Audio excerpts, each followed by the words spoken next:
Pedro fue hecho prisionero y tratado como un preso de máxima seguridad, por lo que fue asegurado por 16 soldados. 16 soldados que hacían turno de 4 en 4 cada cierto tiempo. Mire, Pedro al momento de dormir, dormía sujetado con 2 cadenas entre 2 soldados y otros 2.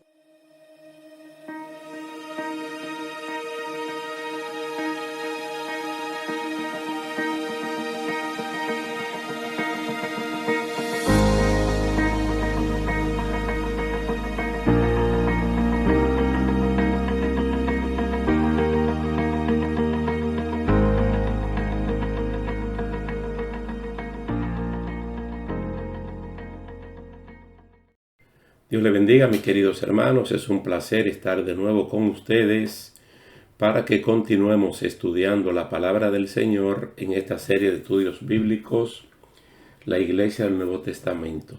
Hoy vamos a ver algo muy importante en el capítulo 15 del libro de los Hechos. Así como anteriormente estudiamos en el capítulo 7 y en el capítulo 8 esa gran crisis de la Iglesia con la muerte de Esteban y la dispersión de todos los creyentes, excepto los apóstoles, vamos a ver en el día de hoy algo crucial que tiene que ver con un tema de doctrina, con la doctrina de la salvación. La doctrina de la salvación. Solo vamos a leer los primeros 5 versículos del capítulo 15 del libro de los Hechos.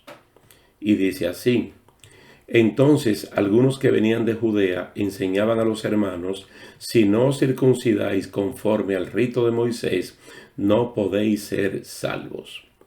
Como Pablo y Bernabé tuviesen una discusión y contienda no pequeña con ellos, se dispuso que subiesen Pablo y Bernabé a Jerusalén y algunos otros de ellos a los apóstoles y a los ancianos para tratar esta cuestión. Ellos pues, habiendo sido encaminados por la iglesia, pasaron por Fenicia y Samaria, contando la conversión de los gentiles, y causaban gran gozo a todos los hermanos. Y llegados a Jerusalén fueron recibidos por la iglesia y los apóstoles y los ancianos, y refirieron todas las cosas que Dios había hecho con ellos. Pero algunos de la secta de los fariseos que habían creído se levantaron diciendo: es necesario circuncidarlos y mandarles que guarden la ley de Moisés. Yo creo que el último versículo, el número 5, es muy clarificante. Mira, hay un sector dentro del judaísmo cristiano que todavía pertenecen a los fariseos.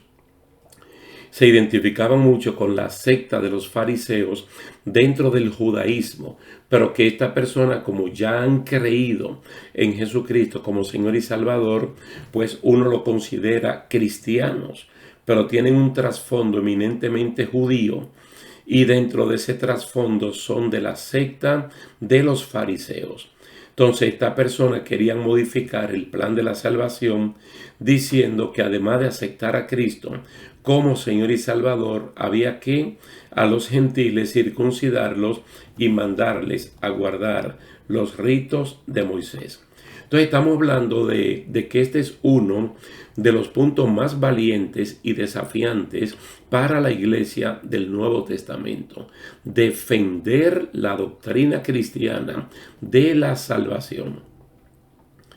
Ustedes saben, básicamente por los capítulos 2, 3 y 4 del libro de los Hechos, que las características de la naciente iglesia del Nuevo Testamento eran perseverar en la doctrina de los apóstoles.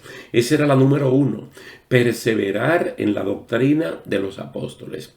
Y los apóstoles, los del momento, ustedes saben que junto con los 120 eran testigos oculares de la resurrección de Cristo. También en la comunión unos con otros, en el partimiento del pan y en las oraciones. Quiere decir que las características que mantenía bien unida la iglesia primitiva, la iglesia del Nuevo Testamento, eran perseverar en la doctrina de los apóstoles, en la comunión unos con otros, en el partimiento del pan y también en las oraciones.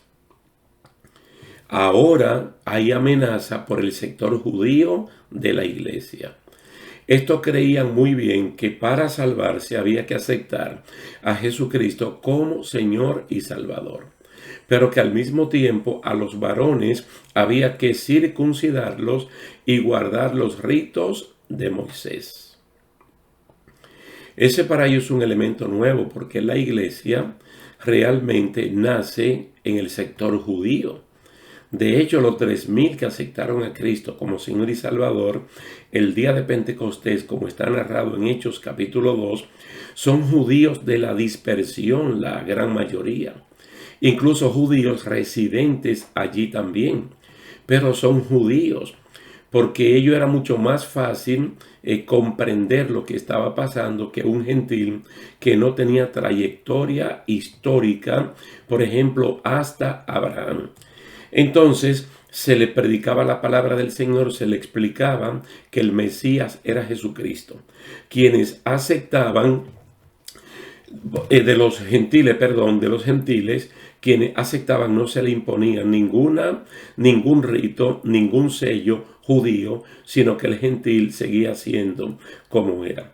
Entonces, para Pablo y Bernabé, que ambos eran judíos sin mezcla, porque Bernabé era un levita natural de Chipre y Pablo era de la tribu de Benjamín, y él mismo dice que era un hebreo de hebreos. Y habla muy bien de la responsabilidad de sus padres, porque él dice que fue circuncidado al 8º día de nacido. Entonces Pablo y Bernabé, que son judíos profundamente conservadores en ese sentido, para ellos esto era inaceptable. Condicionar la salvación a guardar los ritos por encima de Jesucristo es un regreso a la ley, a sabienda que es imposible salvarse guardándola.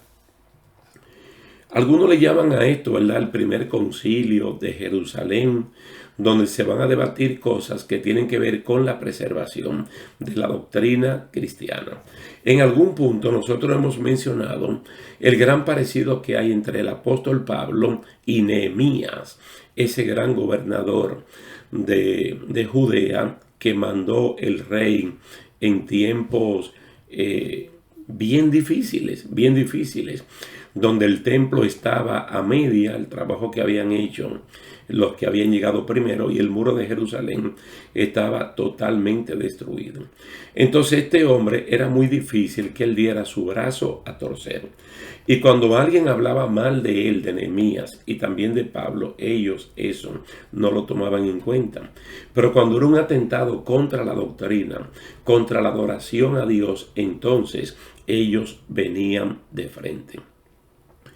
En este mismo capítulo 15, porque solo leímos los primeros 5 versículos, Pedro afirma que ni ellos, todo lo del momento presente, los que están allí reunidos, los hermanos, los apóstoles, los principales ancianos, ni sus padres habían podido llevar esa carga. Que ahora los cristianos judaizantes quieren imponerle a los gentiles. Una carga que ni ellos mismos pueden llevar, se la quieren imponer a otro. No se olviden del capítulo 23 de Mateo, donde Jesucristo arremete de frente contra los fariseos, contra los saduceos y contra los doctores de la ley. Y dice que ellos imponen carga que no ayudan ni con el dedo menor de la mano.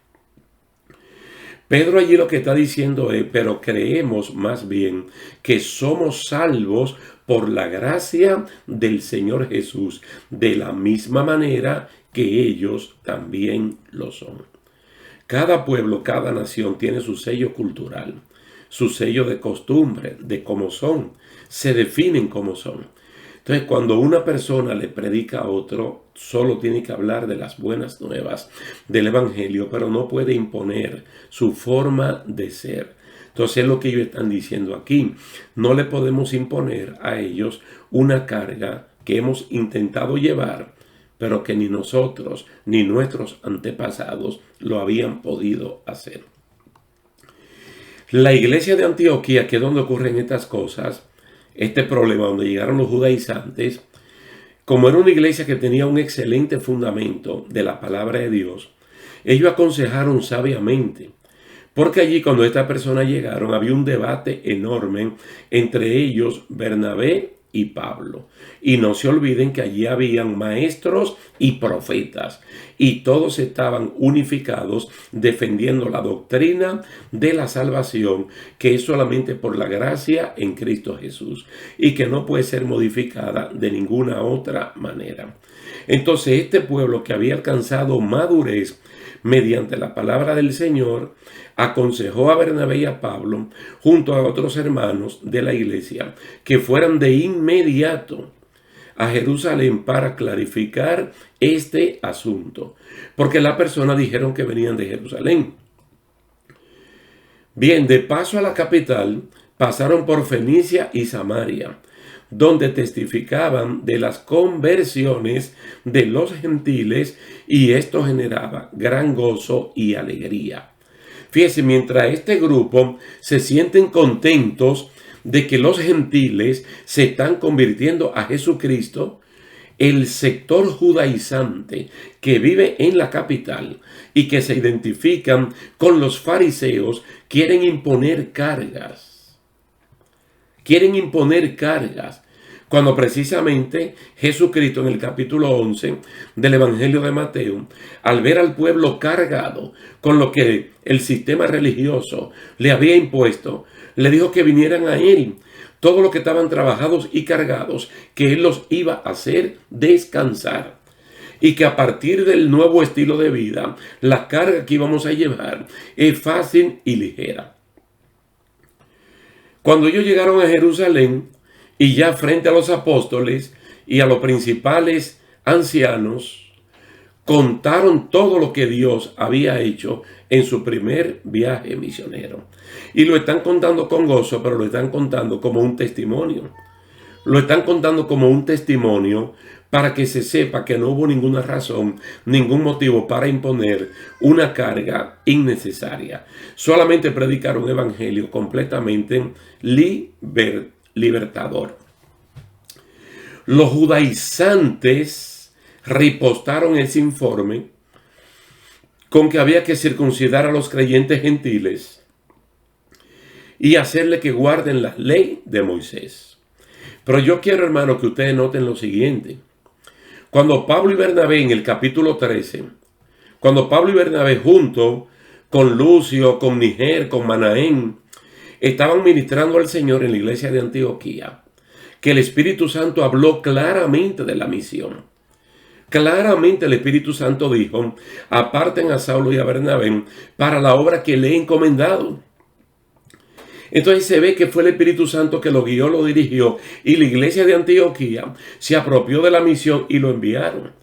Ahora estos creyentes judaizantes salieron de Jerusalén a predicar a las iglesias de los gentiles sin la aprobación, sin la voluntad del liderato de la iglesia. Ellos salieron por su propia voluntad, y salieron precisamente a los lugares donde ya se habían levantado iglesias.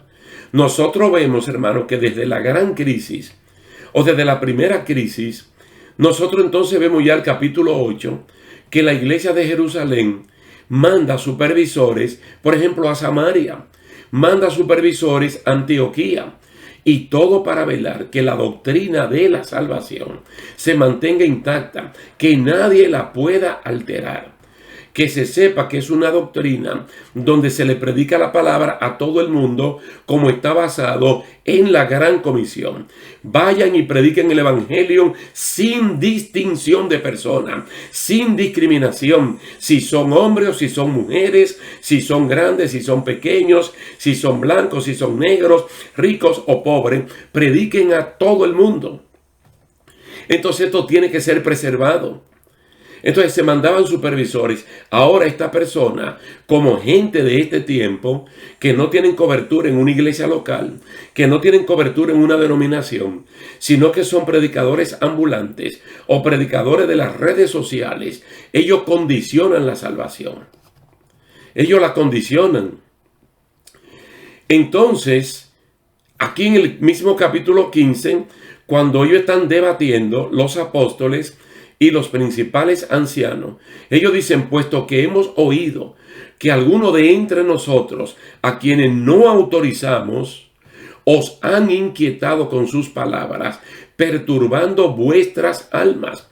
Claro que están perturbando la paz, el sosiego espiritual de la persona que se han salvado sin tener que guardar ningunos ritos de Moisés, sin tener que ser circuncidados.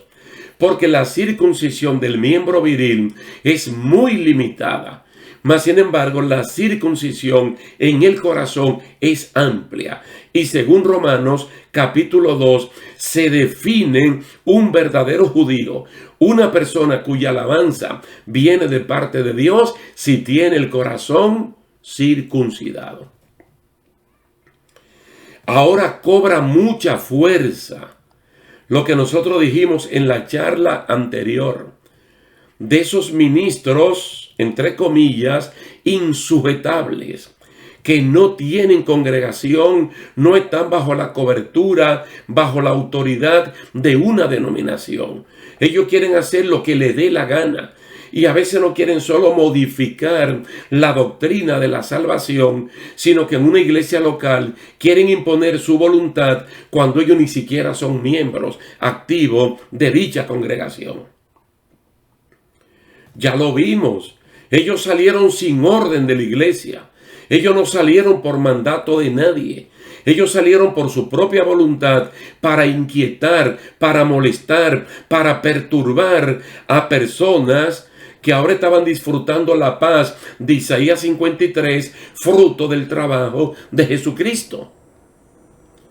Estando allí en esta reunión, Pedro alzó la voz para contar el testimonio poderoso de cómo Dios lo envió a la casa de Cornelio y de cómo todos los oyentes aceptaron a Jesucristo y fueron bautizados, y a ninguno se les obligó a circuncidarse ni a cumplir los ritos de Moisés.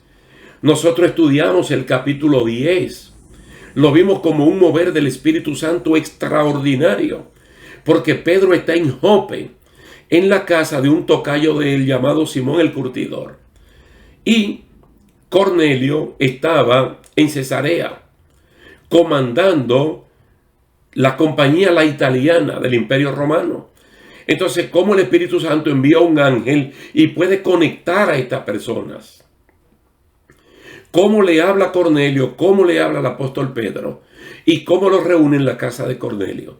Y mientras el apóstol Pedro está predicando la palabra de Dios, no ritos de Moisés, no condicionantes, el Espíritu Santo cayó sobre todos los que estaban escuchando el mensaje.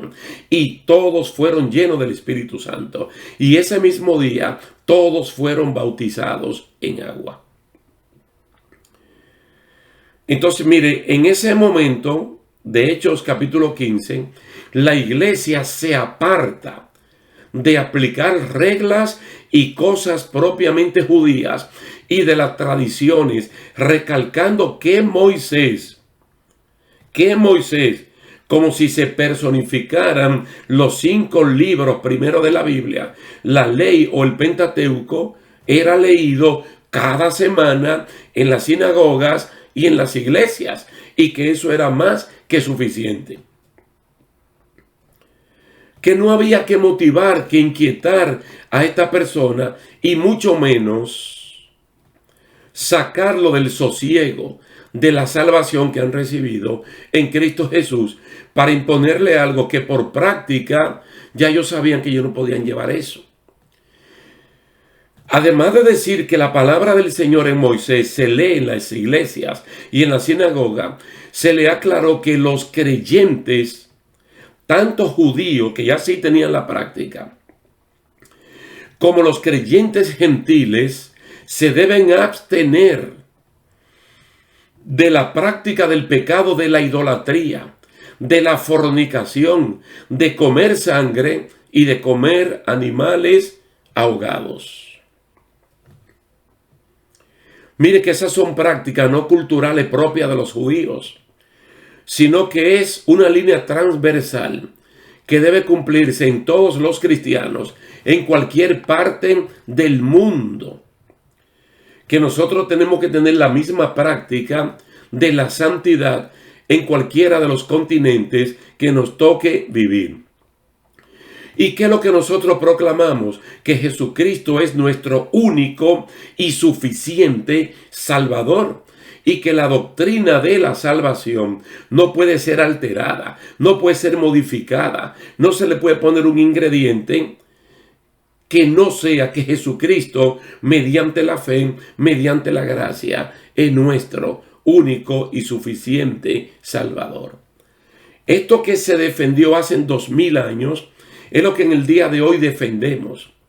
Y por vivirlo en carne propia, nosotros sabemos que Él no nos salvó por ninguna obra de justicia que nosotros hubiésemos hecho, sino por su misericordia, por el lavamiento y la regeneración en su palabra y en el Espíritu. Y es lo que tenemos que seguir viviendo y lo que tenemos que seguir predicando, sin alterar nada, so pena de recibir el castigo de Dios, como dice Apocalipsis capítulo 22. Bendito sea el nombre del Señor. Por el día de hoy lo vamos a dejar hasta aquí, y si Dios así lo permite, vamos a continuar sobre la iglesia del Nuevo Testamento, y vamos a ver en el próximo capítulo un caso sorprendente de cómo Pablo y Bernabé se separan para el segundo viaje misionero. Pero le damos gracias al Señor por esta oportunidad, por estos minutos cortos, pocos, pero que esperamos que sean muy sustanciosos para nuestro acervo cultural espiritual. Así es que Dios me le bendiga, Dios le guarde, y muchísimas gracias por la atención prestada.